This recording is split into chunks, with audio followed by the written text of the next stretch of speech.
They told Jamal Harris, a straight-A student, he couldn't board his flight because the system flagged his skin as a risk. The airport went silent as guards closed in, ignoring his scholarship letter, ignoring his pleas. Cameras started recording. Passengers whispered, but no one stepped forward. In the next 60 seconds, Jamal's life would change forever. The question was, would the world see the truth or the lie? Before we deep dive into this interesting story, subscribe to our channel and tell us where are you watching from. Share in the comments below. Malik Johnson was born on a Tuesday in July, in a cramped Boston apartment where the walls seemed thinner than paper and the windows rattled every time the Orange Line train roared past. His mother, Vanessa, worked double shifts as a nursing aide, her scrubs always smelling faintly of disinfectant and exhaustion. His father, who had once dreamed of becoming an engineer, spent most of Malik's childhood piecing together odd jobs after being laid off from the factory. From the beginning, Malik grew up surrounded by stories of dreams that were too expensive to keep alive. But Malik was different.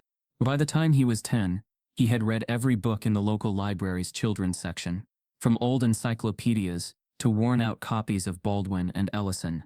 The librarians, half amused and half bewildered, began leaving books aside for him, things far beyond his age level. Malik devoured them anyway.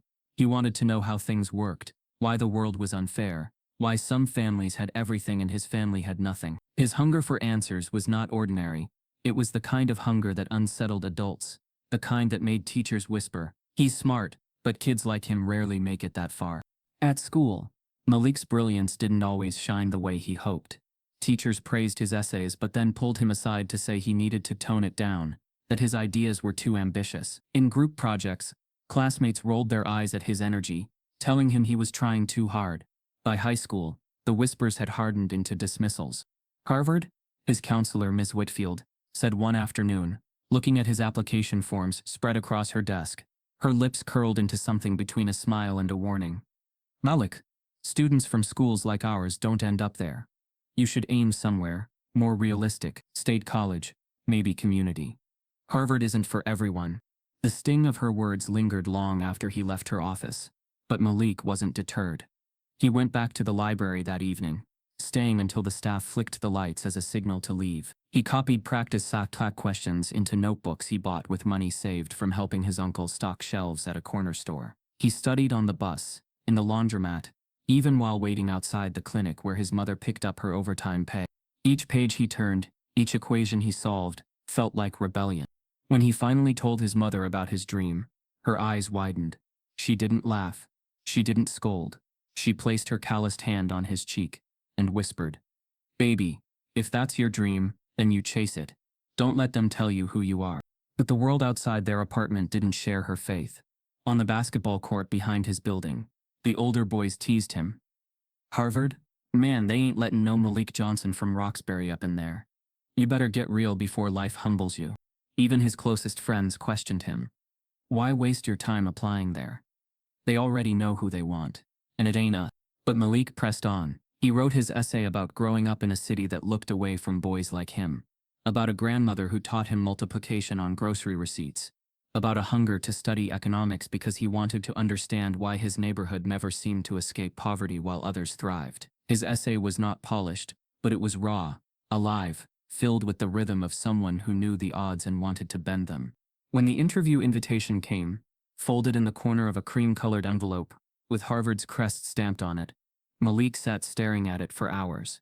His heart thumped so loudly, he thought it might shake the letter off the table. His mother cried quietly at the kitchen counter, wiping her tears with the back of her wrist before returning to her cooking. The interview was scheduled for late February. Snow still blanketed the city, the kind that turned sidewalks into slick glass and left breath visible in the air.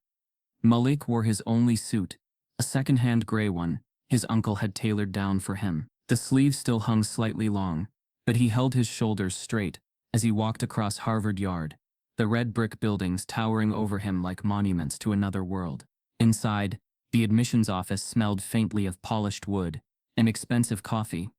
Students hurried past in Canada Goose jackets and leather boots, their laughter echoing off the high ceilings. Malik felt their eyes on him, curious, skeptical, dismissive. He was ushered into a panel room with 3 people sitting behind a long table.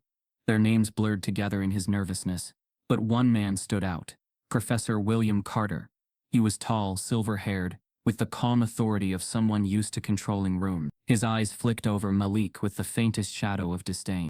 "Mr. Johnson," Carter began, his tone cool, "tell us why you believe Harvard is the right place for you."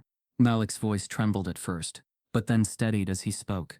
He talked about his love for economics, about wanting to study systemic inequality not from a distance but from lived experience. He spoke of neighborhoods overlooked by policy, of families dismissed by systems, of the urgent need to understand why poverty was inherited like a last name. For a brief moment, the two other interviewers nodded, scribbling notes, but Carter's expression never changed. His fingers tapped on the table, slow, deliberate. When Malik finished, Carter leaned back in his chair. "Impressive ambition," he said, his words heavy with irony. "But Harvard is demanding. We seek students with not only intelligence, but refinement, the kind of preparation that comes from years of exposure to rigorous environments. Do you really believe your background has prepared you for this?" The question was not about academics. It was about who Malik was, about where he came from. The room went quiet. Malik felt his chest tighten, his hands gripping the chair. Every word he had rehearsed vanished. He managed to stammer something about resilience, about hard work, about determination, but Carter's eyes had already moved past him, as if Malik's answers were irrelevant. The interview ended quickly after that. The other panelist shook his hand politely, offering thin smiles, but Carter didn't extend his hand. He only offered a slight nod, his gaze sharp, as if saying, "You don't belong here." Malik walked out of the room with his heart pounding, his vision blurred. Snow crunched beneath his shoes. As he stepped outside, the cold air biting his skin. He had never felt smaller, yet somewhere, buried beneath the weight of humiliation, a spark flickered, an anger that refused to die. What Malik didn't know was that Carter's face, that chilling look of dismissal, would stay burned in his memory for years. And more than that, Carter would remember Malik too, not as a student, but as a boy who dared to dream too high. What happens when Malik sits in front of the Harvard admissions board, only to be dismissed by a powerful professor who never forgets his face? The heavy oak door closed behind Malik with a muted thud, muffling the sound of Harvard's bustling corridors. The air inside the admissions room had been suffocating, a quiet battlefield disguised as polite conversation. He had sat across from three figures, but only one had truly mattered: Professor William Carter. Carter was not just any academic. He was the kind of man whose name carried weight in Ivy League circles, a gatekeeper whose recommendations could build or break futures. His reputation was one of stern excellence, a man said to protect Harvard's integrity from what he often called unprepared entrants. To the world outside, his words carried authority. To Malik, sitting there under his gaze, Carter's authority carried something colder, an invisible judgment sharpened by centuries of unspoken bias. Malik had prepared for months. He had memorized facts about economic disparities, drafted stories about his upbringing, polished every sentence of his essay, until the ink bled into his fingertips. But as Carter flipped through his file, his eyes weren't scanning Malik's achievements. They were scanning Malik himself, his posture, his accent, the way his suit sleeves hung slightly long, all of it catalogued as evidence that he did not belong. "Your grades," Carter said finally, his tone clipped, "are commendable, exceptional even, considering your background." The pause on "considering your background" cut deeper than anything else. It was not praise, it was pity disguised as evaluation. Malik's chest tightened. "Sir, I've worked very hard." Carter raised a hand, silencing him. "Hard work is admirable, but Harvard is not simply about intelligence. It is about culture, refinement, the ability to integrate into an environment built on centuries of tradition. We must ask ourselves, will a student thrive here, or merely survive?" The other two interviewers shifted uncomfortably in their seats. One, a younger woman with kind eyes, scribbled notes as though searching for something redeeming to add. The other, an older man with a neutral expression, looked away, unwilling to meet Malik's gaze. Neither challenged Carter. They didn't need to. His word was final. Malik swallowed hard. His voice came out softer than he intended. "I believe I can thrive here. I bring a perspective that isn't always represented." Carter leaned forward, folding his hands. "Perspective, Mr. Johnson, does not equate to readiness. You lack the polish that many of our successful candidates possess. Harvard is not a training ground for potential. It is a home for excellence already refined. The words landed like blows. Malik could not block. For a moment he forgot the rehearsed lines, the hopeful anecdotes, the stories about his mother's sacrifices, and his late nights of study. His mind buzzed with static. The younger woman attempted a gentle interjection. Mr. Johnson, could you share more about the research you've done independently? I noticed in your essay. But Carter cut her off. We have heard enough. He closed Malik's file with a decisive snap, the sound echoing louder than any gavel. He didn't even look at Malik as he added, "Thank you for your time. You will be notified of our decision in due course." Dismissed. The word wasn't spoken, but it hung in the room. Malik felt it seep into his skin. He stood slowly, forcing his legs not to shake. His hand hovered for a moment, instinctively wanting to extend itself in gratitude. But Carter did not rise, did not offer his hand. The other two panelists gave him faint nods, but their eyes carried something else, regret, maybe, or the helplessness of people who knew the decision had already been made long before Malik walked through the door. Malik walked out in silence. The hallway felt colder now, the polished floors suddenly foreign beneath his shoes. He tried to steady his breathing, but Carter's words chased him, each syllable echoing like a verdict. Lack the polish. Not refined. Not ready. Outside, snowflakes drifted across the yard, melting on his suit jacket. Students passed by laughing, their voices light, their futures secure. Malik moved among them like a shadow, unseen, unacknowledged. Every step away from that admissions room felt like a descent, not into failure, but into the crushing realization that his dream had been measured, not by merit, but by skin. When he reached the gate at the edge of campus, he stopped. His breath came in sharp bursts, clouding the air. His mother's voice rang in his memory. If that's your dream, you chase it.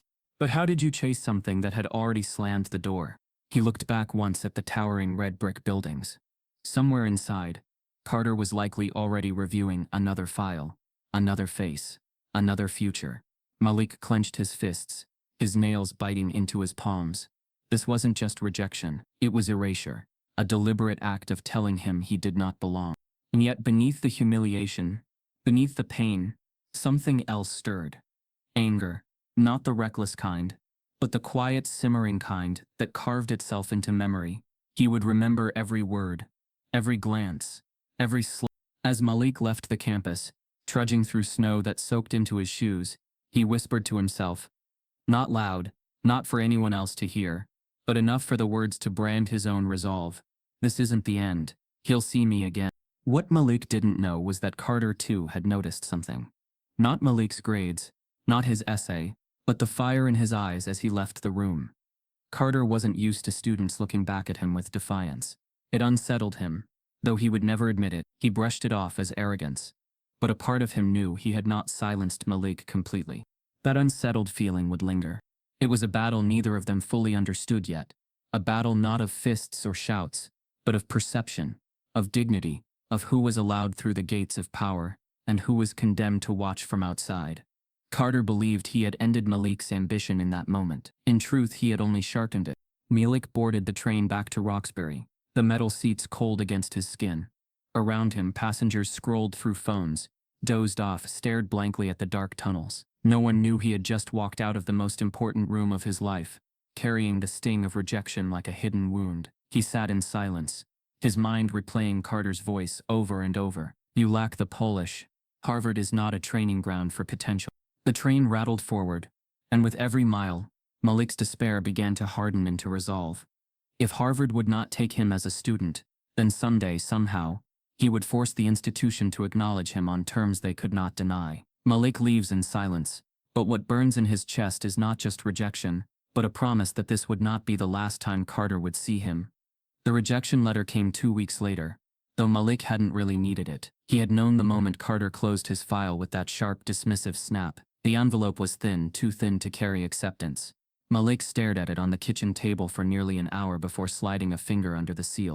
Dear Mr. Johnson, the letter began, its words cold, rehearsed, and merciless.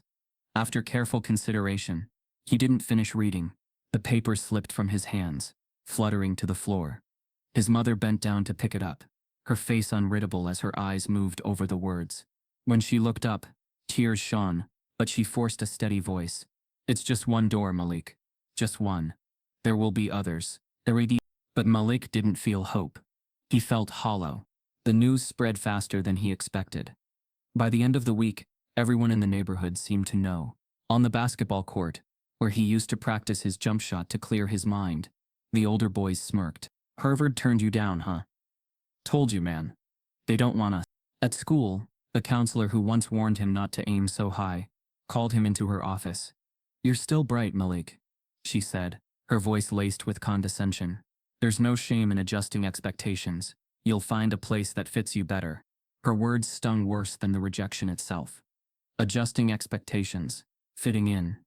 It was a softer way of saying what Carter had told him outright. You don't belong here. Nights became the hardest. Lying in bed, Malik replayed the interview in his mind. He heard Carter's voice echoing, steady and dismissive. Harvard is not a training ground for potential. Those words didn't just kill his dream. They infected his sense of self. For weeks Malik stopped going to the library. His notebooks gathered dust on the desk. His mother worried silently, watching the fire drain from him. One evening she sat beside him on the couch, her hand resting on his arm. Baby, I know it hurts, she whispered. But you don't get to stop here. They don't get to decide who you are. Malik didn't answer. He wanted to believe her, but he couldn't shake the humiliation. The unexpected twist came in the form of a letter from a state university, not nearly as prestigious, not nearly as dazzling, but with an offer Malik hadn't dared hope for: a full scholarship, tuition, housing, books, all covered. It was an acknowledgement that at least somewhere, someone believed in him. His friends mocked him again. A state school? After all that talk about Harvard? They laughed. Man, you built yourself up just to fall harder. Even some relatives were blunt. His uncle, nursing a beer on the porch, shook his head. Should have known better, Malik. Harvard was a fairy tale. This here's the real world. Malik smiled faintly, but inside he felt something shift. If they all thought this was the end, maybe he could make it a beginning. The state university's campus was no Harvard Yard. Its buildings were newer but plain, its hallways crowded and noisy. Yet Malik walked across that campus with a quiet determination. If Harvard wouldn't have him, he would carve his name here. He would make the walls remember him. The first semester was brutal. His professors, though polite, often looked at him with surprise when he excelled. One, Professor Larkin, paused after returning a test. 98? Well, good for you. Keep it up. The tone carried an undertone. I didn't expect this from you. In seminars, classmates talked over him. When he raised points about economic inequality, some rolled their eyes. Here he goes again, they whispered. It wasn't just disagreement. It was dismissal. But Malik refused to shrink. Each insult, each underestimation, became fuel. He returned to the library, stacking books high, losing himself in theories and data. While others studied enough to pass, Malik studied to dominate. His notebooks filled with equations, graphs, and questions no one had asked. One night, after hours of poring over census data, Malik caught his reflection in the darkened library window. His eyes looked tired, his shirt wrinkled, but there was something fierce in his expression. For the first time since Harvard, he saw not just the boy who had been rejected, but the man who could build something greater. Word of his brilliance began to spread quietly. A classmate, once dismissive, asked him for help on a paper. Another invited him to join a study group.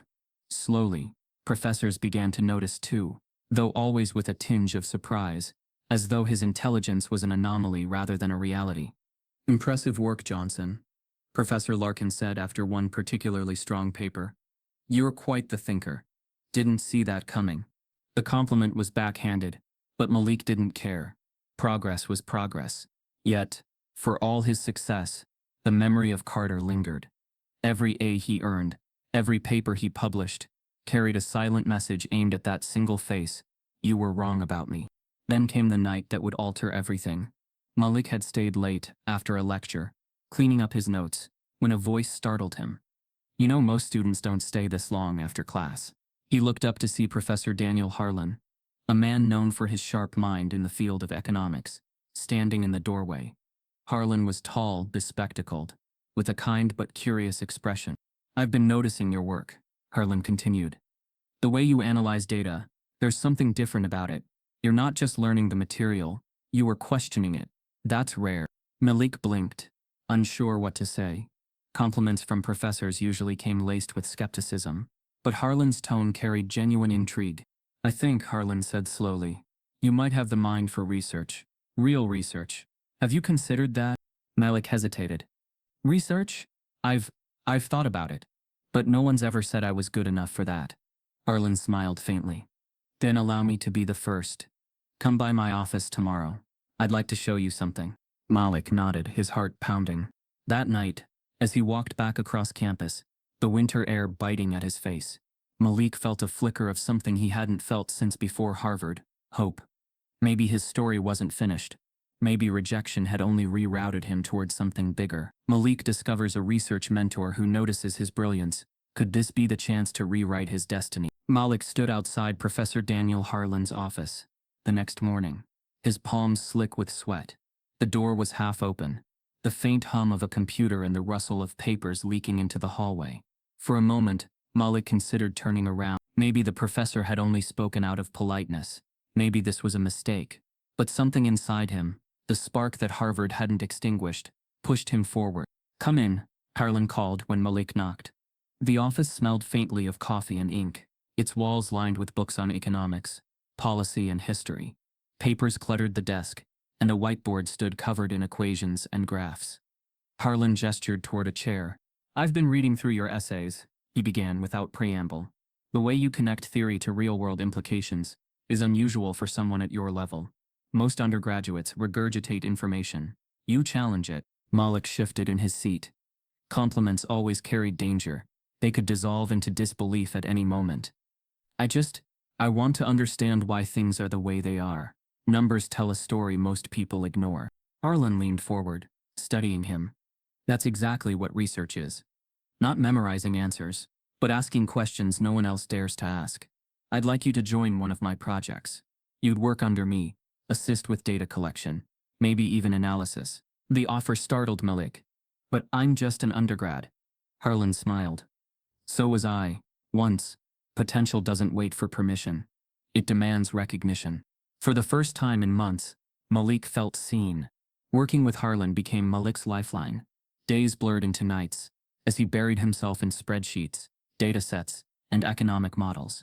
He spent hours poring over census data, unemployment figures, and income mobility trends, tracing patterns that revealed the hidden architecture of inequality. The work was grueling, but it was also exhilarating. One evening, as Malik highlighted correlations between race and generational poverty, Harlan stopped him. Do you realize what you've just uncovered? This isn't a footnote.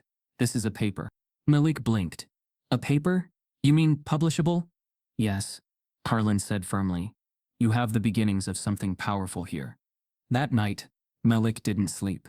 He stayed in the library until dawn, drafting, revising, tearing pages apart, starting again. By morning, he had a rough skeleton of what would become his first academic paper, an analysis of racial bias embedded in mobility statistics. When the paper was presented in a small regional conference, Malik felt like an imposter. Professors and graduate students filled the room, their blazers sharp, their words crisp with academic polish. Malik adjusted his second-hand tie and clutched his notes, praying his voice wouldn't tremble. But as he spoke, the tremble vanished. His words flowed with urgency, with clarity born of lived experience. The data wasn't abstract. It was a mirror reflecting neighborhoods like his own. By the time he concluded, the room was silent. Not dismissive silence, but the silence of people processing something they hadn't expected. A hand went up. Mr. Johnson, a professor asked, are you planning to continue this line of work? Because this has the potential to shift conversations in the field. Malik stammered, caught off guard. I want. When the session ended, a small crowd gathered around him. Some congratulated him, others looked at him with thinly veiled suspicion, as if wondering how someone from a state school could possibly produce such work. Malik felt both elated and uneasy. For the first time, his voice mattered, but it also made him visible in ways that carried risk. Back on campus, whispers spread. Professors began murmuring his name in faculty meetings. Students who once mocked him now eyed him with curiosity. Some sought his help, while others avoided him altogether, as though his success had made him unapproachable.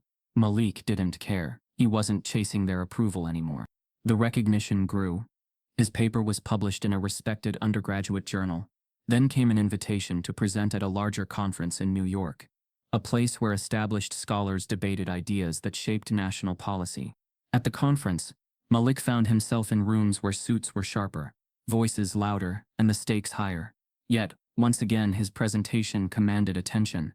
His analysis didn't just critique existing models, it proposed alternatives, grounded in both data and lived reality. Afterward, he overheard two senior professors whispering, "Where's he from again? State U. Incredible. Imagine what he could do with the right platform." Malik pretended not to hear, but the words burned into him. The right platform. It was a reminder. No matter how good he was, his origins still defined him in their eyes. The turning point came late one night in Harlan's office. Malik had just finished explaining a new model he'd built, when Harlan leaned back, his eyes shining with pride. "Malik," he said quietly, "you're not just learning, you're creating knowledge. That's rare and dangerous. The world doesn't like when people like you redefine the terms." Malik frowned. "Dangerous?" "Yes. Academia has hierarchies, unspoken rules.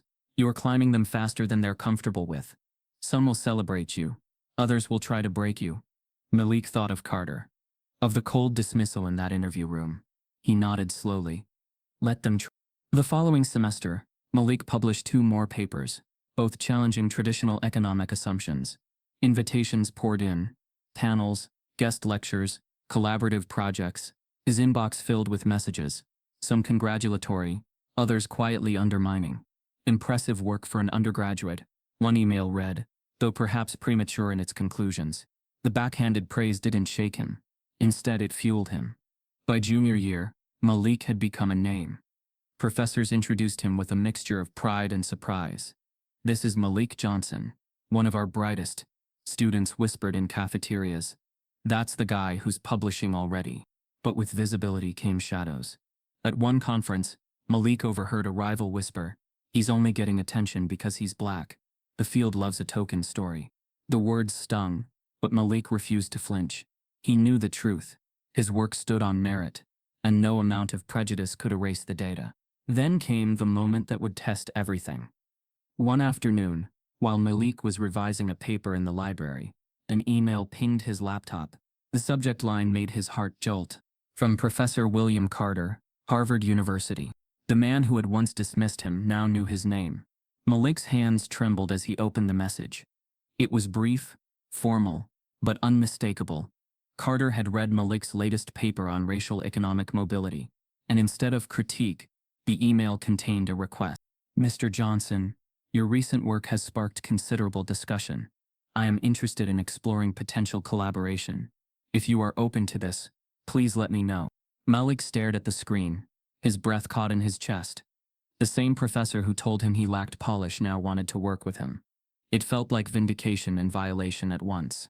His mind swirled. Could he trust this? Was it genuine respect? Or another trap dressed as opportunity? A shocking opportunity arises. An Ivy League professor requests to collaborate with him.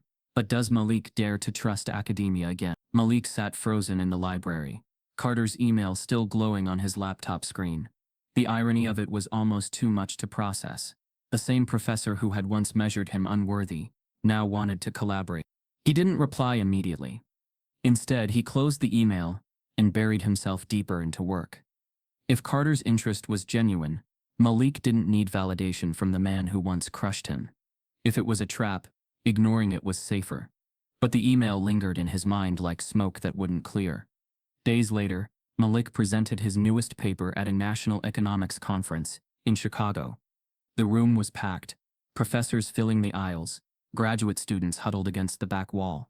His topic was incendiary, racial bias embedded in economic mobility models. He began nervously, but as the slides rolled, his voice steadied.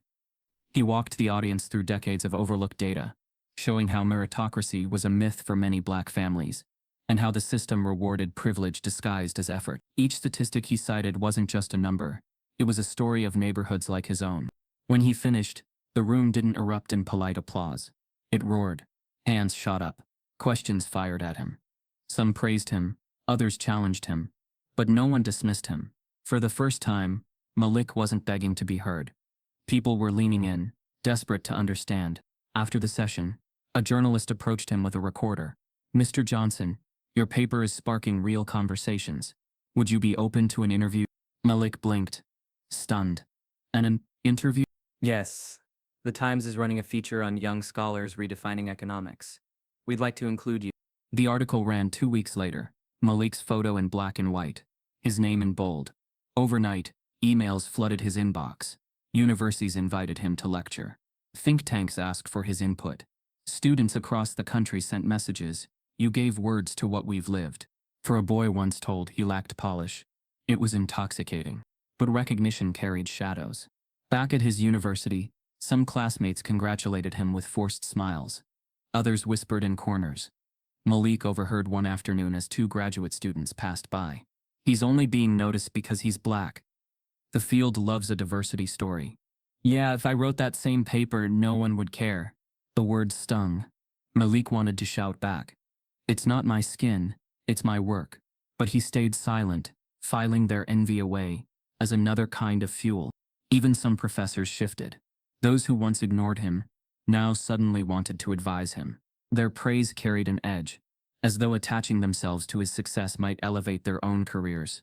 Malik smiled politely, but inside he remained cautious. He knew the same hands that applauded could just as easily push him down. The true test came when he was invited to present at a televised panel hosted by a major university. Seated between 2 established economists with decades of experience, Malik felt like an intruder. The cameras rolled, lights blazing hot on his face. The first professor dismissed him subtly. "While Mr. Johnson's data is intriguing, it lacks the nuance of long-term institutional analysis." The second piled on. "We should be careful not to let activism cloud rigorous economics." The audience murmured. Malik felt the weight of eyes pressing down on him, waiting to see if he would crumble. His throat went dry.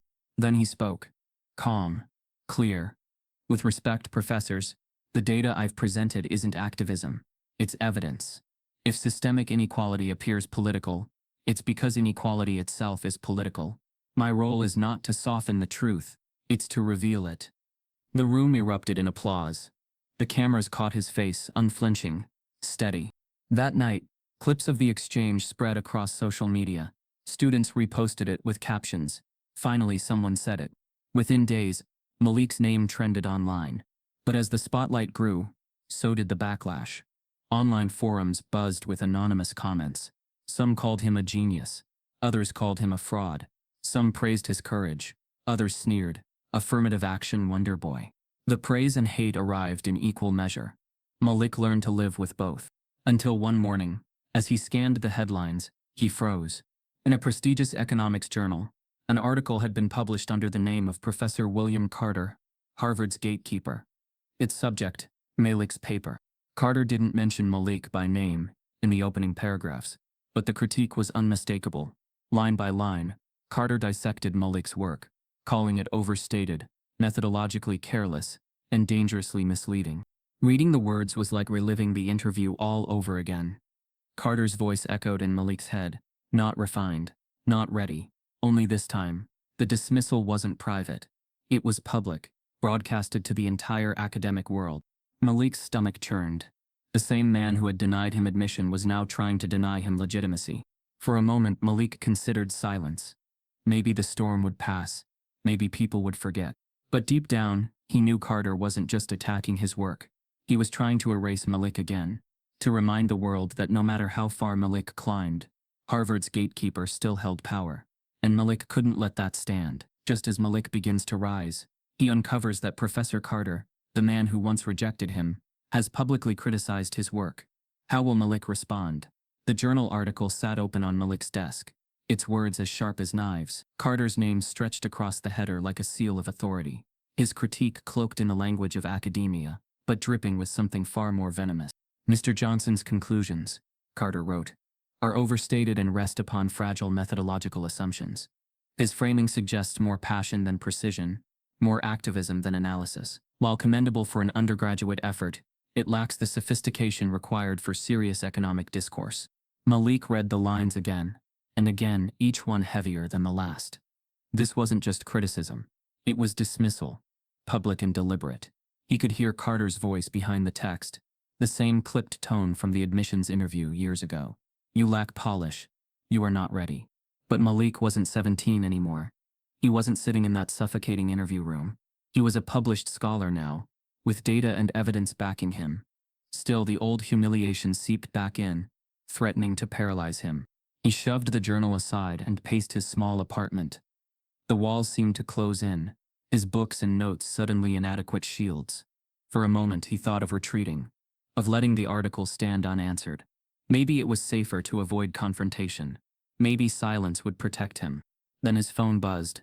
It was a text from Professor Harlan. Have you seen Carter's piece? Call me. Malik dialed immediately. Harlan's voice came through, steady but firm. Malik, listen to me. This isn't about your work. It's about power. Carter's not critiquing your methods. He's protecting his gatekeeping. Don't let him define you. Malik's voice cracked. But he's Harvard. His words carry weight. People will believe him. Some will, Harlan admitted. But others are already watching you. The way you respond now will matter.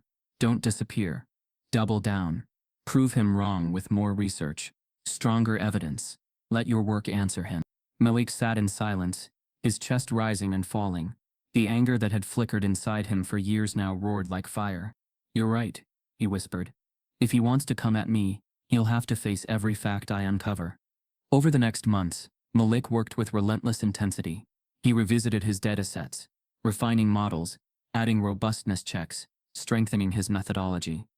Every critique Carter had thrown, Malik turned into a challenge to sharpen his analysis. His apartment became a battlefield of papers, graphs taped to walls, scribbles covering whiteboards. Friends noticed his absence. You never come out anymore, one classmate complained. Malik only shrugged. He couldn't afford distractions. Carter had tried to erase him once. He would not succeed again. Late nights blurred into dawns. Malik's hands cramped from typing. His eyes stung from staring at spreadsheets. But with every adjustment his work grew stronger, harder to refute. He wasn't just defending his name. He was building an arsenal of truth. When his revised paper was finally published in a respected journal, the response was electric. Reviewers praised its rigor. Conferences invited him back. And most importantly, whispers spread. Johnson had survived Carter's blow. More than that, he'd grown stronger from it. Yet Carter's shadow loomed. At another conference, Malik overheard two senior scholars debating. Johnson's work is interesting, one said. Interesting, yes, but Carter's critique still hangs over it. The Harvard name carries weight. The words were a reminder. No matter how much he achieved, Carter's influence lingered like a stain. The twist came when Malik stumbled upon an online forum where academics debated new research. Hidden among the threads was one titled, The Johnson Controversy. Dozens of anonymous users picked apart his work, not with data but with disdain. He's overhyped. Affirmative action, darling. Carter was right, not refined enough. Malik scrolled, his stomach churning. Then one comment stopped him cold. Saw him present once. Kid still acts like he doesn't belong. Carter should have never let him near Harvard's gates. The phrasing was too familiar, too pointed. Malik reread it, his chest tightening. It was anonymous, yes. But the cadence, the tone, it sounded like Carter himself, lurking in the shadows of the digital space, continuing the battle unseen. For a moment, Malik's anger turned to despair. Was this what his future would be? Fighting a ghost who held all the power? But then another thought cut through. What if this wasn't just a fight? What if it was a path? If Carter had spent years building walls, maybe Malik's destiny was to climb higher than Carter ever imagined. One night, after finishing a guest lecture at another university, Malik walked across campus alone. The cold air bit at his skin, but his mind was ablaze. He thought of every slight, every dismissal, every whisper that tried to reduce him to a token. He thought of the boys on the basketball court who mocked him, the counselor who told him to lower his expectations. Carter closing his file with a snap. And for the first time, Malik didn't just feel anger. He felt clarity. Carter wasn't just a man. He was a system, embodied in one figure. A gatekeeper who thought he could decide who belonged, and who didn't. If Malik wanted to defeat him, it wasn't enough to publish papers. He had to enter the same spaces Carter had guarded his entire life. He had to climb the ladder Carter believed was closed to him. He had to go to graduate school. Not just any graduate school. An ivy. The very world Carter thought he'd barred him from. When Malik told Harlan, his mentor leaned back in his chair, eyes shining with pride. "You're ready," Harlan said simply. "And you'll be more than ready when you walk into those rooms. Carter won't see you coming." Malik nodded, the fire in his chest steady now. "He thought he undid me. He only prepared me." That night, Malik sat at his desk, opening application portals. He stared at the fields. Name, education, statement of purpose. Each keystroke felt like defiance, like chiseling away at the walls Carter had built. The applications went out to Princeton, Yale, Columbia, and yes, even Harvard. He knew the risks. He knew the possibility of rejection lingered.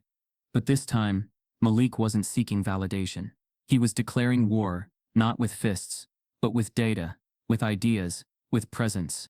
If Carter was the gatekeeper, then Malik would become the storm that shook the gates until they fell. Malik decides to double down. He will pursue graduate school and enter spaces Carter never thought he could reach. When the acceptance letters arrived, Malik lined them across his desk like trophies. Princeton, Yale, Columbia, and even Harvard, the same institution that once sealed his rejection in a thin envelope, had opened their doors. For a long moment, Malik stared at the Harvard letter. The crest glared at him, both tempting and taunting. He felt his mother's hand on his shoulder as she whispered, "Baby, you could walk right back in there." But Malik shook his head. Not yet. Instead, he chose Princeton. Close enough to Harvard to remind them he hadn't vanished. Prestigious enough to silence doubters, and independent enough to chart his own path. If Harvard once said no, he would force them to notice him from across the river. On his first day, Malik walked through Princeton's Gothic archways, with the same suit he had worn to his Harvard interview years earlier, now refitted to match his taller frame. He carried a new kind of fire, but also a gnawing awareness. These halls weren't built for him either. The whispers began early. At orientation, a professor mispronounced his name twice, before asking if he was part of the facilities team. At a seminar, a student handed him her empty coffee cup, assuming he worked as an assistant. Malik's jaw tightened, but he kept his composure. In study groups, when he raised theories grounded in data and experience, his peers exchanged glances. "Interesting," one said. The words stretched with disbelief. "But are you sure you're interpreting it correctly?" Another added, "Sometimes, Malik, it feels like you're bringing too much emotion into the analysis." The comment was a dagger. Malik knew what they meant. You're too black for this space. Too personal. Too raw. But he refused to shrink. Each slight became armor. Each dismissal, a lesson in endurance. One evening, after a particularly brutal seminar where a classmate had interrupted him 3 times, only to repeat his ideas as her own, Malik slumped into the campus library. His laptop glowed against the dim light as he typed furiously, not notes this time, but a manifesto. "They will not erase me. They will not mistake me. Every time they try to silence me, I will write louder. Every time they question my belonging, I will prove it with data they cannot ignore." The manifesto never saw daylight, but it lived in Malik's heart, fueling his every step. Professors noticed. One evening after class, Dr. Patel, a senior scholar known for her sharp critiques, stopped Malik at the door. "You don't flinch," she said. Malik frowned. "I can't afford to." Her eyes softened, though her voice stayed sharp. "Good. Don't. This place is built on the assumption that people like you will tire out. Your persistence is more dangerous than your brilliance. Remember that." It was the closest thing to encouragement Malik had received, and it became a mantra. By his second year, Malik's research was undeniable. His focus sharpened. Systemic racism in economic policy. The invisible levers of inequality masked as neutral data. He built models that exposed how objective algorithms replicated human bias, how credit systems punished black families while rewarding generational wealth. His professors couldn't ignore the precision of his work. They praised his rigor, though often with surprise, as if brilliance coming from him defied natural law. Malik accepted their words, but never forgot the subtext. Students, too, began to notice. Some sought his help in deciphering complex models. Others avoided him, wary of being outshined. The campus buzzed with his name, though not always kindly. "Johnson's good," one whispered in the dining hall. "But let's be real, he's a diversity hire in spirit. He wouldn't even be here, if not for the school wanting to check boxes." The words found their way to Malik. carried on careless tongues. He absorbed them all, storing them like coal to fuel his fire. The unexpected twist came one afternoon in the faculty lounge. Malik had gone in search of coffee when he overheard two professors conversing in hushed tones. "Carter's still watching him," one murmured. "From Harvard?" the other asked. "Yes. He's been commenting on Johnson's papers in peer review circles, always framing them as promising but flawed. He's making sure the boy never forgets who holds the power." Malik froze, the paper cup crumpling in his hand. Carter's shadow stretched farther than he'd imagined. The man wasn't just haunting Harvard. He was reaching across Ivy League corridors to stunt Malik's ascent. Malik left the lounge shaken but more determined than ever. If Carter wanted to stalk him from the shadows, Malik would drag his brilliance into light so bright no shadow could touch it. By his third year, it was time. Malik had refined his dissertation proposal, a project examining how economic policies designed in the 20th century continued to entrench racial inequities in the 20th. It was ambitious, confrontational, the kind of work that didn't just describe the world, but demanded it change. Harlan, though now across the country, still mentored him from afar. On a late-night call, Malik read aloud his abstract. Silence lingered on the line before Harlan spoke. "Malik, this isn't just a dissertation, this is dynamite. They'll try to shut it down." Malik smiled grimly. "Then let them try." The day of the proposal defense, Malik wore the same suit once again. It had been stitched, restitched, and worn thin, but it had become his armor. As he walked into the committee room, his heart pounded, not from fear but from recognition. The faces around the table froze him in place. 3 professors, all with familiar coldness in their eyes. Their hair was grayer, their suits newer, but their expressions mirrored the ones from years earlier. The Harvard Admissions Board. It wasn't them. Not literally, but it was the same gaze, the same calculation, the same unspoken message. "Do you belong here?" Malik took a breath, his fists curling at his sides. This wasn't Harvard, and he wasn't 17 anymore. But as he set down his proposal, the weight of history pressed heavy on the room. He submits his first dissertation proposal, only to face a committee that looks eerily similar to the one that once rejected his admission. The committee room was silent after Malik finished presenting his dissertation proposal. His heart pounded, his throat dry, but his voice hadn't wavered once. He had stood before them, not as a nervous teenager begging for acceptance, but as a scholar demanding to be heard. For what felt like an eternity, the professors exchanged glances. Finally, the chair cleared his throat. "Ambitious," he said, his tone laced with skepticism. "Borderline, provocative." Another leaned back, fingers steepled. "If you can defend it with the same clarity you've written, it will shake the field." Malik exhaled slowly. It wasn't praise, but it wasn't dismissal either. It was something in between, a reluctant acknowledgement. He walked out of the room knowing he hadn't won them over entirely, but he hadn't been erased either. That alone was a victory. Years blurred into chapters of relentless work. Malik dove into archives, interviewed families across generations, and built statistical models that peeled back the layers of inequality like skin from bone. His dissertation wasn't just an academic exercise, it was a weapon aimed at the heart of systemic racism. When he defended it, the audience packed the room. Students filled the aisles, professors stood against the walls, and journalists slipped in, notebooks in hand. Malik presented with the fire of someone who had lived the very numbers he displayed. When he finished, silence hung heavy. Then applause, thunderous, unrelenting, echoing across the halls. Word spread fast. Foundations reached out with grants. Media outlets labeled him a prodigy. One headline read, "From rejection to revolution, Malik Johnson redefines economics." For Malik, the recognition felt surreal. He had gone from a boy dismissed as unpolished to a man whose ideas were shaping policy debates. His phone rang constantly. Interviews, invitations, collaborations. Airports became his second home. Conference halls his stage. But beneath the applause lurked an irony sharp enough to cut. One evening, Malik sat in his apartment, scrolling through academic syllabi, posted online. A colleague had mentioned his work being referenced in Ivy League classrooms, so he searched. His chest tightened as he read. At Yale, new models of economic mobility, selections from Johnson. At Columbia, case study on structural bias, drawing on Johnson's framework. And then at Harvard, readings on racial economics, Adapted from Johnson's theories. Adapted, not cited, not credited.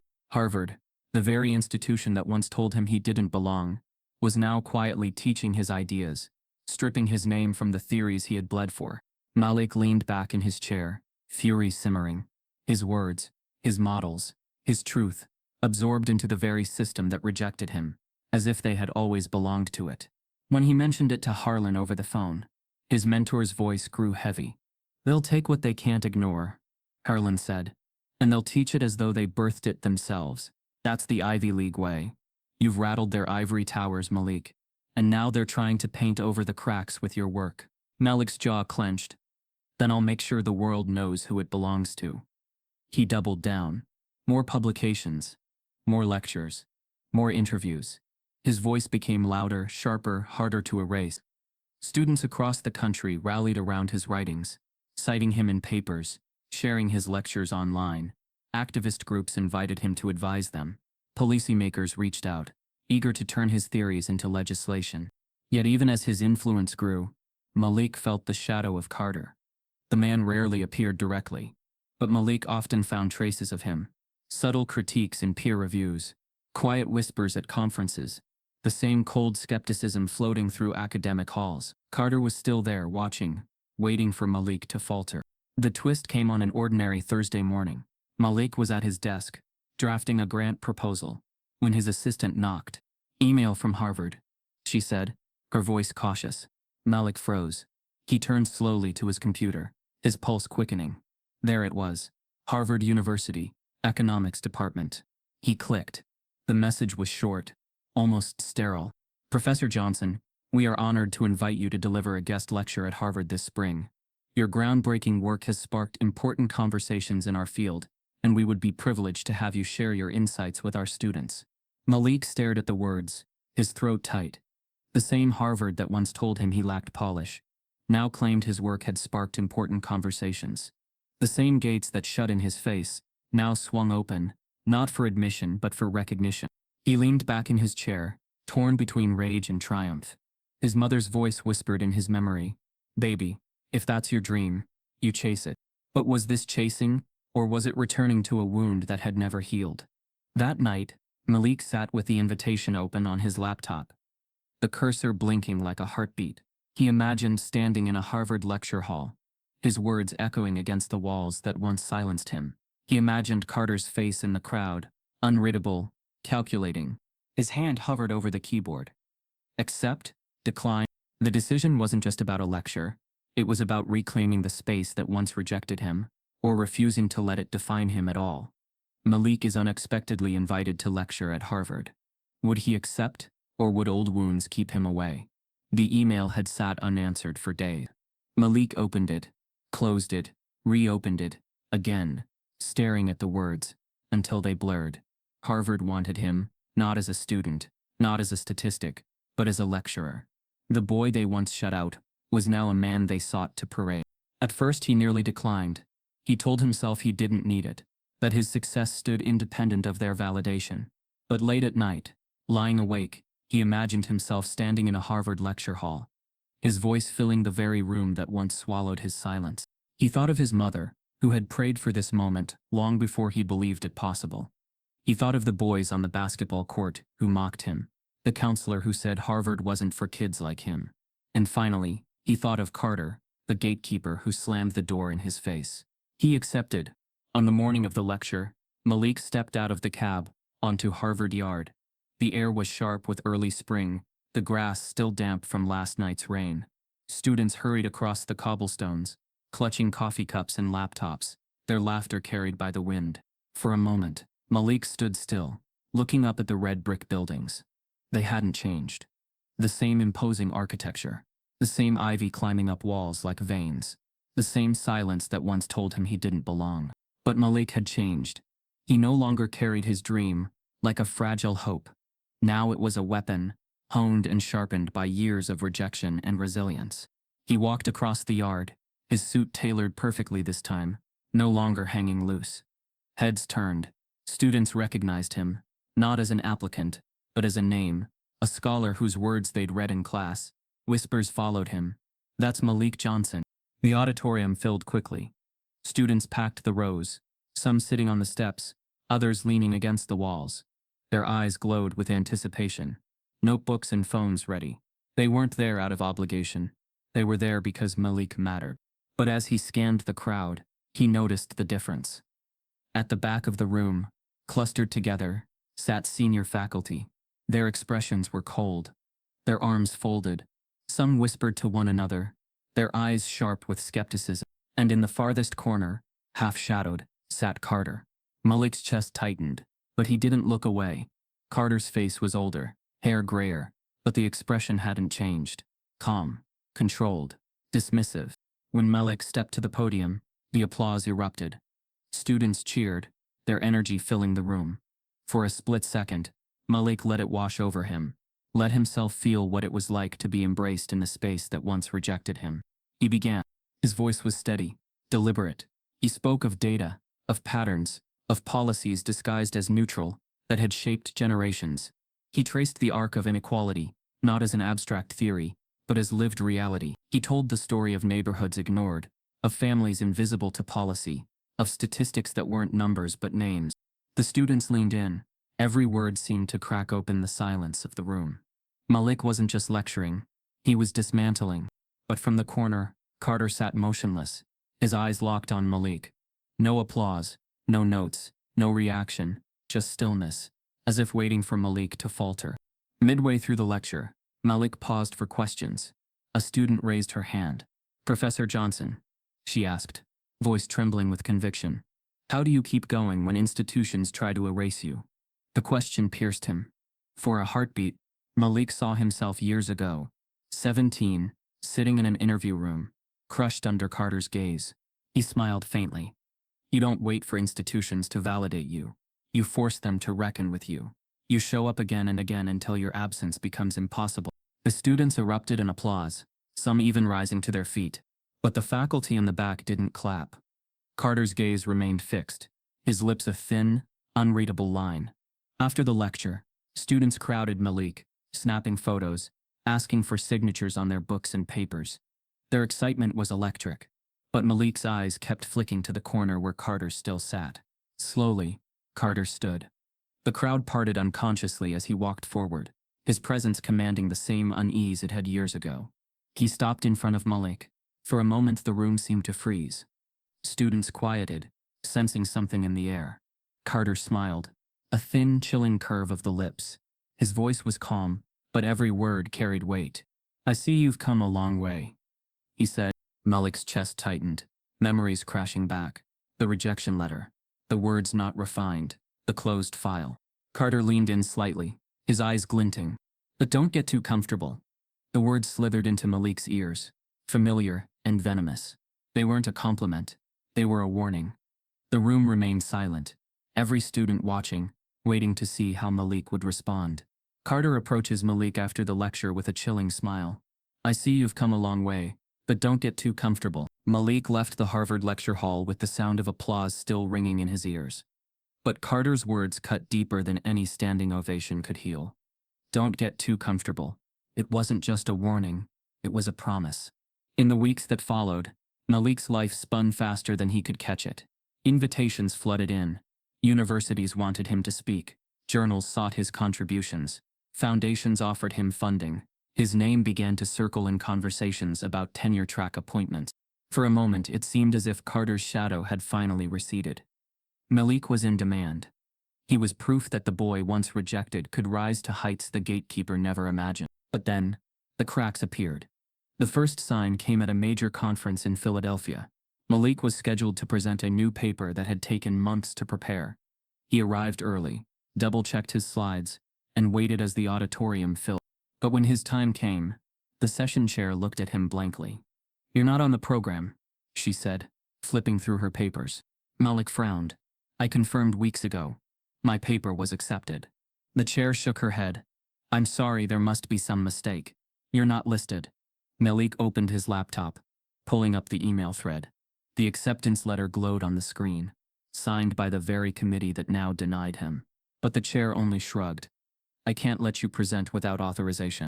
He sat in the audience as another scholar presented work eerily similar to his. His stomach churned. It wasn't a mistake. It was theft. The second sign came a month later. A keynote invitation vanished. He had been approached to headline an international symposium in London.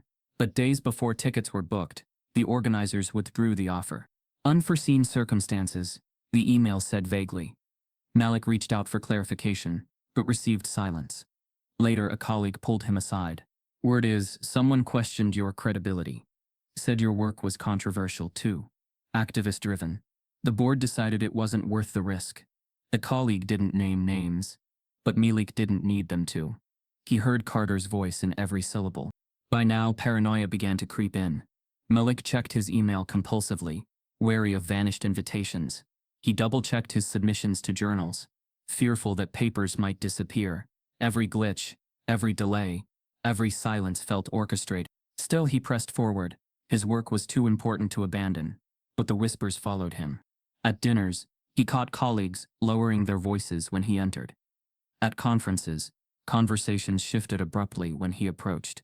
Even allies grew cautious, reluctant to stand too close. Malik felt the isolation like a tightening noose.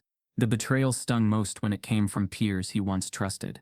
A fellow graduate from Princeton, Jason, had been a friend, sharing study notes, late-night debates, even cheap takeout during endless research sessions.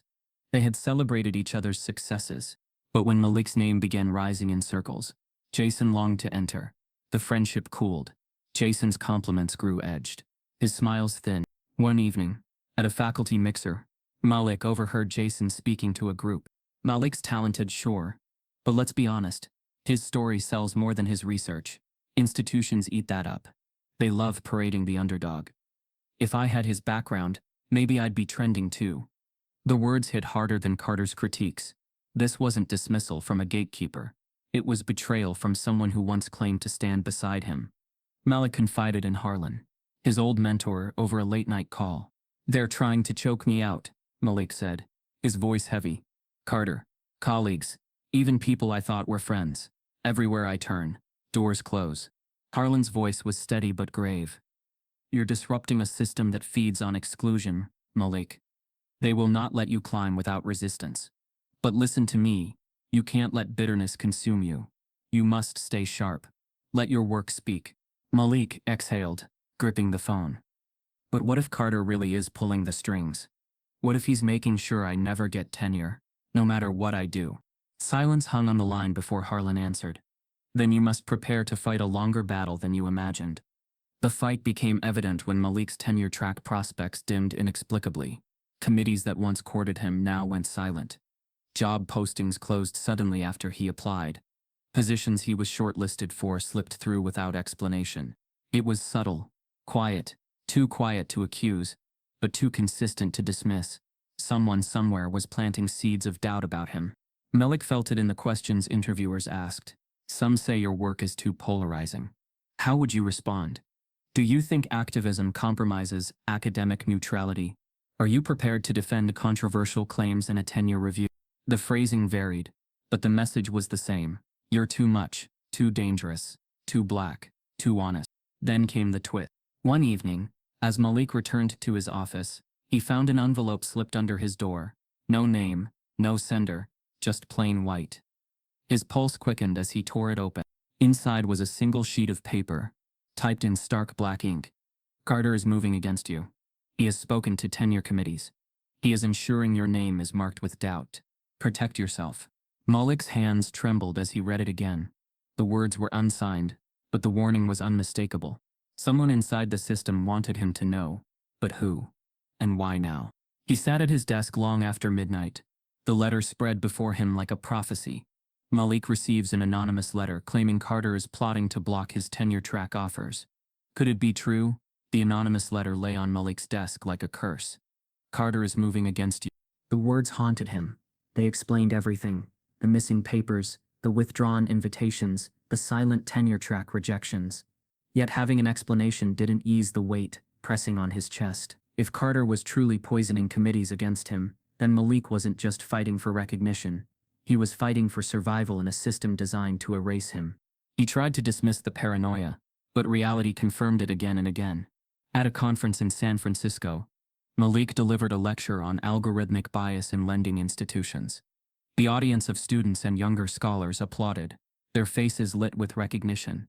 But during the Q&A, a senior professor cleared his throat. "Mr. Johnson," he began, his voice carrying the authority of decades. "Your conclusions are provocative, yes. But some of your critics argue that your work blurs the line between research and activism. How would you respond to the claim that your scholarship compromises objectivity?" The phrasing was familiar, eerily so. Malik felt the ghost of Carter behind it, whispering into the man's ear. He steadied his voice. "Objectivity that ignores structural injustice isn't neutrality, it's complicity. My work doesn't compromise economics. It forces it to confront what it has long chosen to ignore." The audience applauded again, but Malik caught the professors in the front row exchanging skeptical glances. He could almost hear them muttering, "Too bold, too risky, too much." Universities paraded their diversity slogans publicly, plastering words like equity and inclusion across glossy brochures. But behind closed doors, Malik saw the truth. At job interviews, search committees praised his CV, his publications, his acclaim, but the questions always carried the same edge. "Do you think your focus on race might limit your contributions to the broader field? Some trustees worry about political backlash. How would you calm their concerns? Can you prove you're not letting personal experience bias your analysis?" Each question was a cage, each one a reminder that Malik's brilliance was filtered through suspicion, as though his blackness itself disqualified him from neutrality. Colleagues who once championed him began stepping back. Emails that once buzzed with collaboration now arrived with polite refusals. Too busy. Already committed. Some stopped replying at all. One afternoon, Malik confronted an old ally, Professor Gaines, who had once co-signed his work publicly. "I don't understand," Malik said quietly. "You stood by me before. What's changed?" Gaines shifted uncomfortably, lowering his voice. "Malik, you're a target now. People are whispering. Carter's influence runs deep. Associating too closely with you, it could hurt my own chances." Malik's jaw tightened. "So you're protecting yourself?" Gaines sighed, unable to meet his eyes. "I'm sorry." It wasn't anger Malik felt. It was grief. Grief for every ally who turned away when the fight grew costly. His mother noticed the toll. On a late-night call, her voice trembled. "Baby, you sound tired, worn down.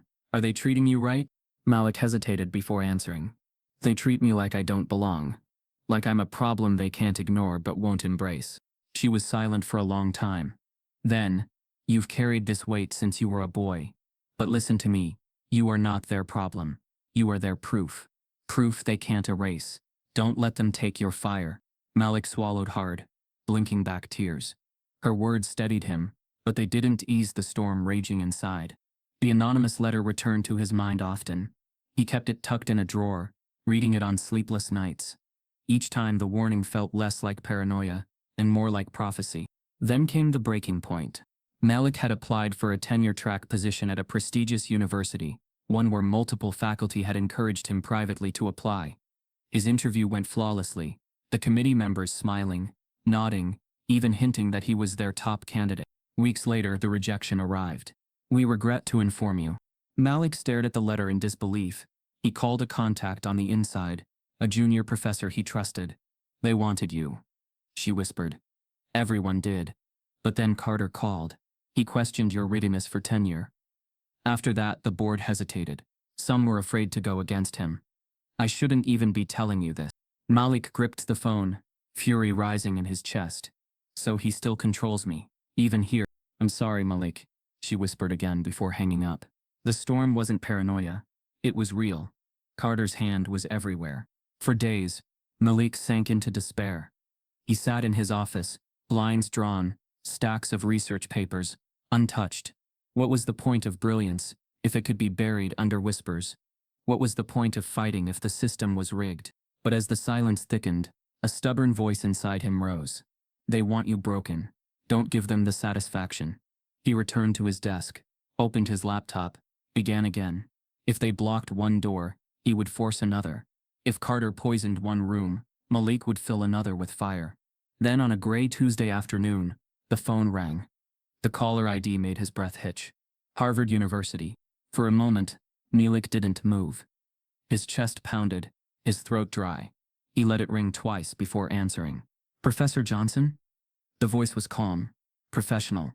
This is Dr. Evelyn Morris, chair of Harvard's economics department. I'm calling with a confidential offer. Our department would like to bring you on board as a full professor. Malik froze. The world seemed to tilt beneath him. Harvard, the very institution that once rejected him, that once echoed with Carter's dismissal, was now offering him a professorship. His hand trembled as he held the phone, his mind spinning between triumph and suspicion.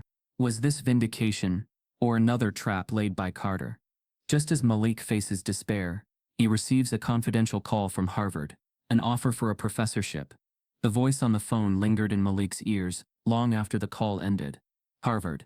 A professorship. The words carried both gravity and poison. He sat at his desk, staring at the city skyline outside his office window. The irony was staggering. The institution that once told him he wasn't polished enough, refined enough, worthy enough, was now extending an invitation to sit at its highest table. At first Malik felt only suspicion. He replayed the conversation with Dr. Evelyn Morris, chair of Harvard's economics department. Her tone had been formal but careful, almost rehearsed. Professor Johnson, we believe your research represents the future of economics. Our students are demanding voices that reflect the real world. We would be privileged to have you join our faculty. Privileged. The word had rolled off her tongue like honey, but Malik knew better. Harvard wasn't offering him this position out of humility. It was strategy.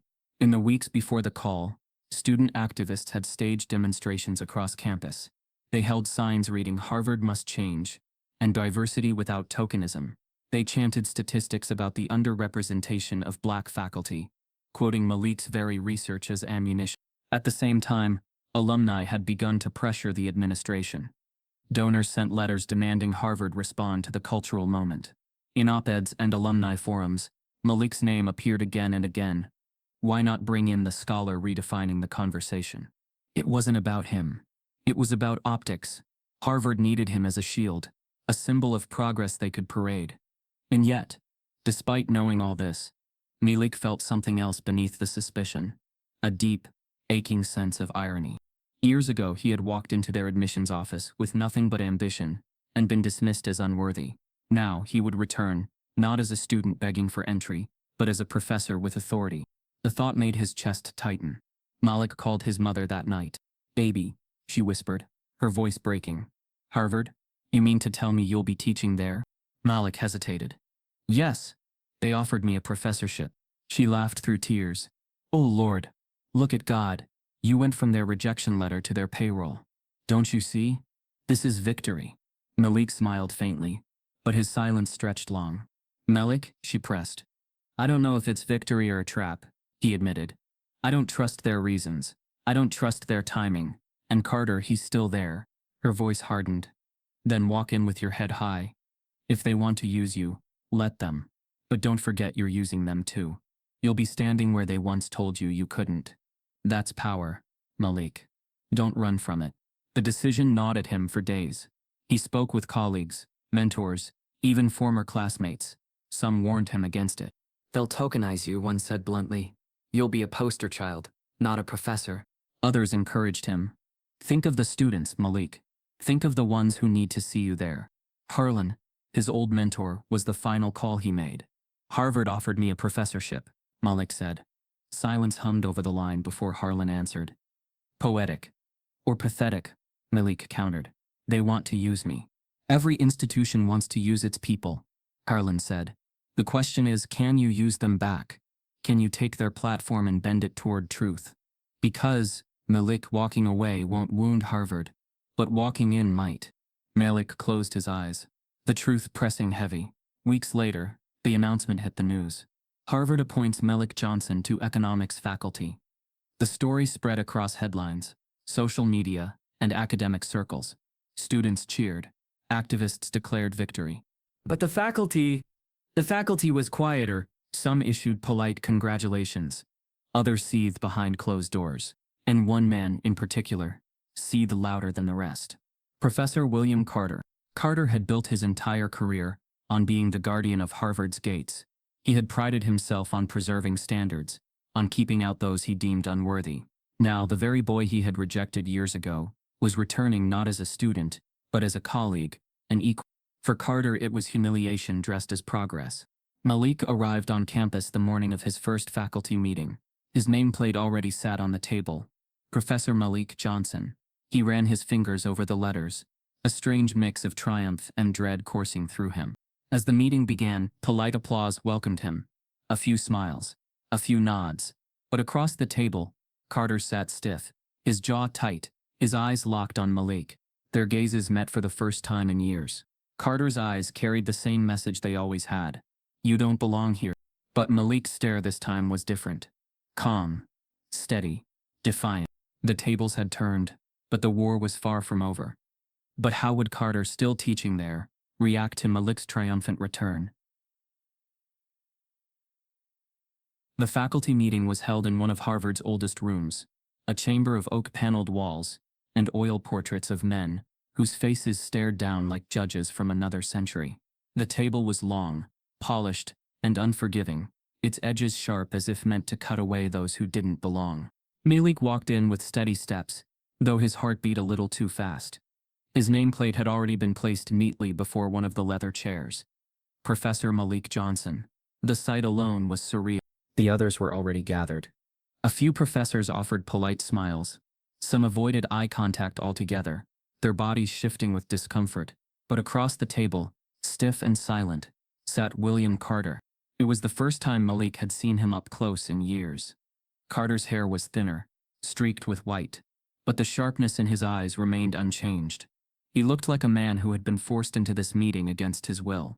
Malik lowered himself into his chair, never breaking eye contact. The tension rippled through the room. The meeting began with routine updates, but Malik barely heard the words. His focus was on Carter, who sat with his hands folded neatly, his face unreadable.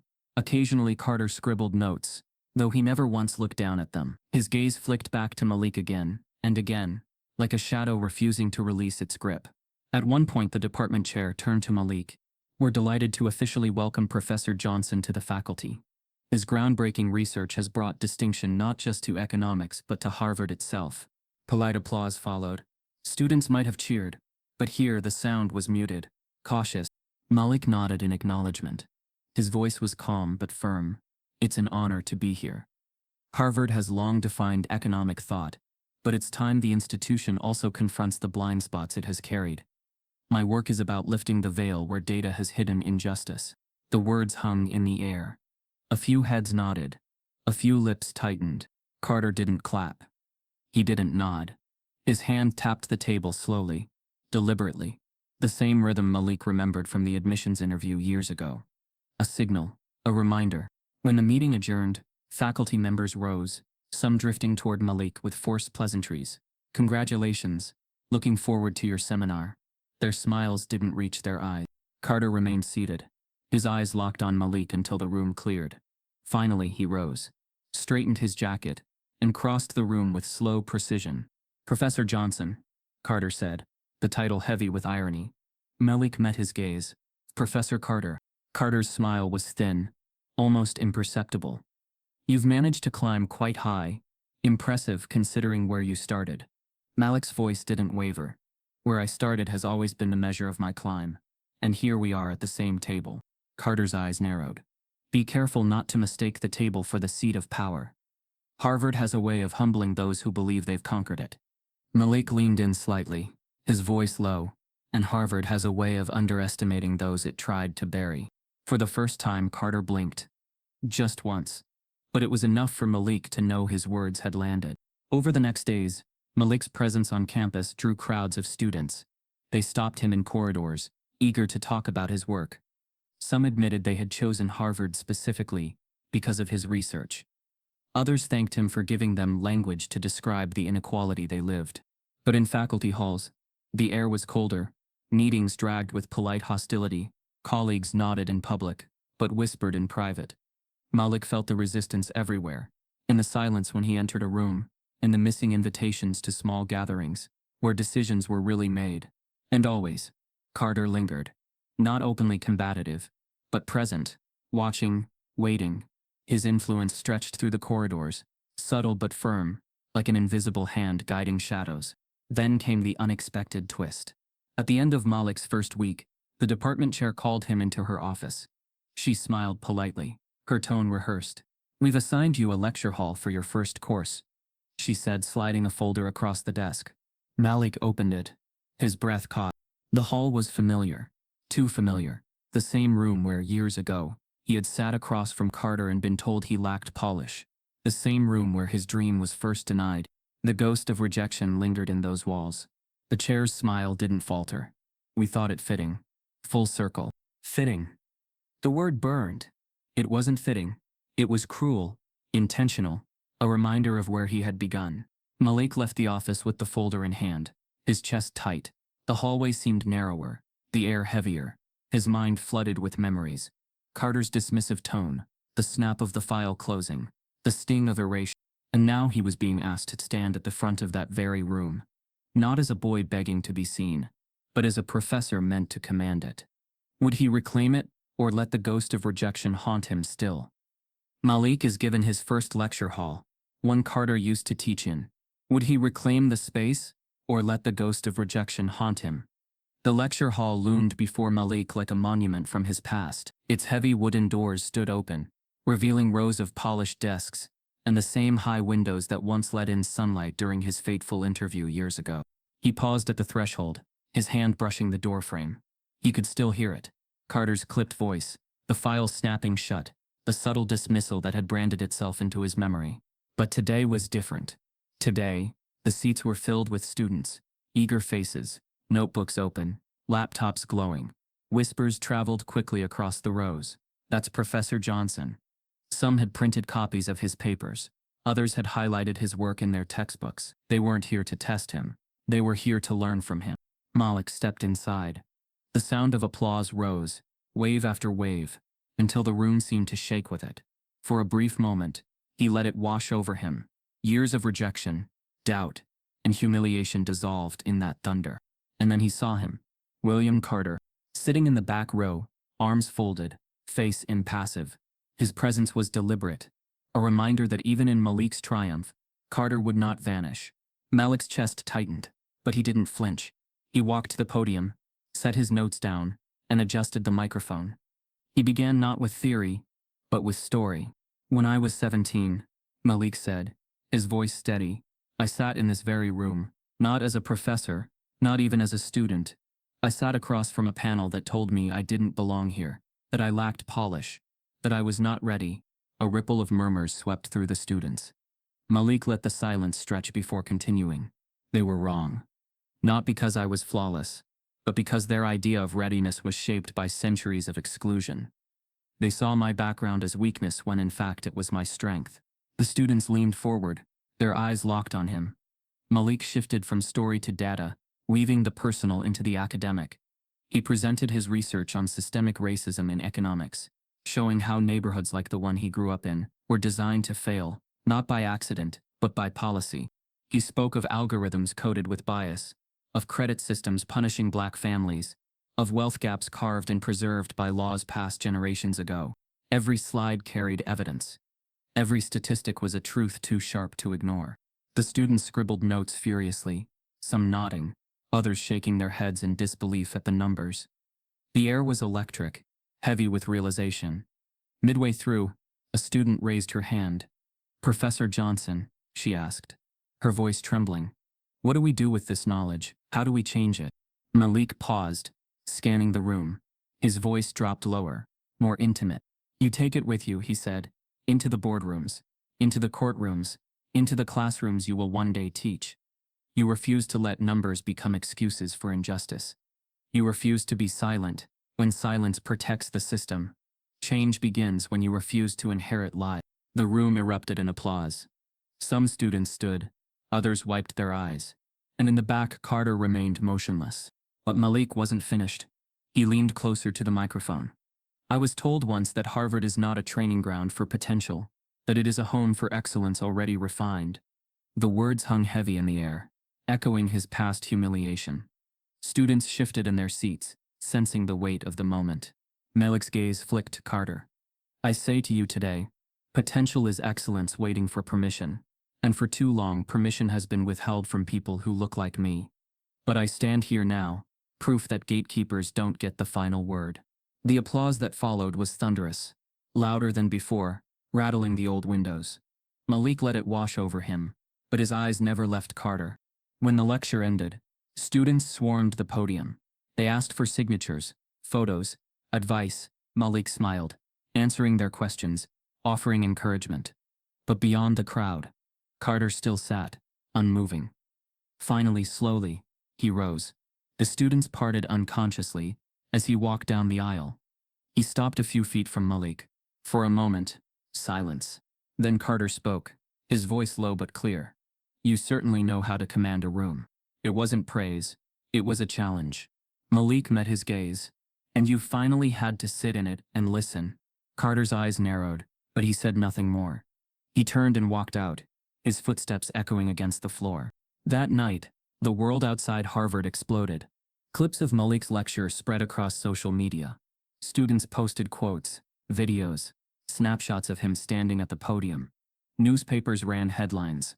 Once rejected, now revered. Malik Johnson returns to Harvard as professor. Comment sections filled with debates. Some praised his triumph as justice. Others sneered, calling it theatrics. But the story spread too far, too fast for anyone to erase. Yet Malik knew better than to celebrate too quickly. Harvard had used him for optics once, and Carter's silence was never benign. Somewhere in the shadows he could feel it: one last attempt, one final strike. The world outside Harvard reacts, newspapers run stories, social media erupts. But will Malik's story end in peace? Or will Carter make one final attempt to tarnish him? The morning after his lecture went viral, Malik walked across Harvard Yard with an unfamiliar feeling. Students nodded to him, some whispering his name, others stopping to thank him. The old gates, once symbols of exclusion, now seemed to bend in acknowledgement. But Malik knew better than to mistake applause for victory. Visibility did not erase vulnerability. And somewhere in the corridors of this university, Carter was still plotting.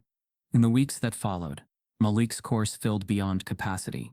Students crammed into the aisles, some sitting on the floor just to hear him speak. His lectures weren't just about economics.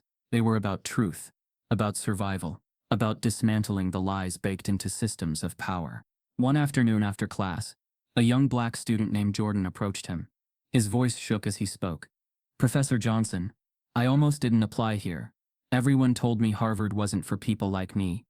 But seeing you here, it changes everything." Malik placed a hand on his shoulder. "Never let them define your belonging. The gates don't decide who you are. You do." Jordan nodded, tears welling. In that moment, Malik understood. His victory wasn't about himself alone. It was about every student carrying the same wounds he once bore. But the pushback came swiftly.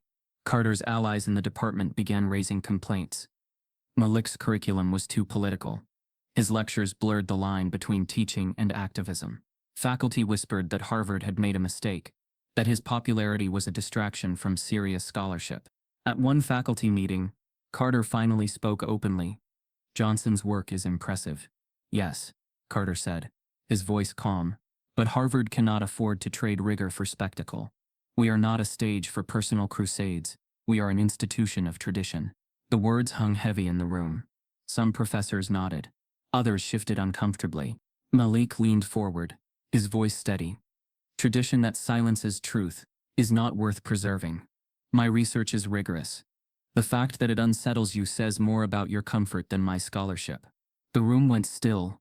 For the first time, Carter had been challenged not as a gatekeeper, but as a peer, and he had no easy retort. Then came the twist Malik never expected. A reporter from a national newspaper published an exposé. Carter had been quietly blocking minority candidates for years, using coded language like lacking polish and not ready. Former students came forward, their stories echoing Malik's own. The article went viral. Headlines declared, "The gatekeeper exposed." Carter's silence crumbled. Under pressure from the administration, from alumni, from students chanting outside his office, Carter announced his retirement. No fanfare, no farewell lecture, just a quiet exit from the same halls he once ruled. Malik watched the announcement on his office computer, his chest tight. There was no joy in it, only justice delayed. Carter had shaped the futures of countless students, many of whom never had the chance Malik now held. On the day Carter left campus, Malik walked past his office. The door was bare, the nameplate already removed. For a moment, Malik stood still, remembering the 17-year-old boy who once left Harvard with nothing but rejection in his pocket. Now that same boy's name adorned a faculty office down the hall. The circle was complete. Years later, Malik's influence stretched far beyond Harvard. His students became leaders, scholars, policymakers. His research shaped debates in Congress, redefined economic curricula, and forced institutions to reckon with their blind spots. Yet Malik never forgot the weight of rejection. He carried it not as a wound, but as a reminder. When he stood at commencements, he looked out at the graduates and saw not just caps and gowns, but battles fought and won. He reminded them, your presence here is defiance, your success is survival, and your responsibility is to open doors wider than you found them.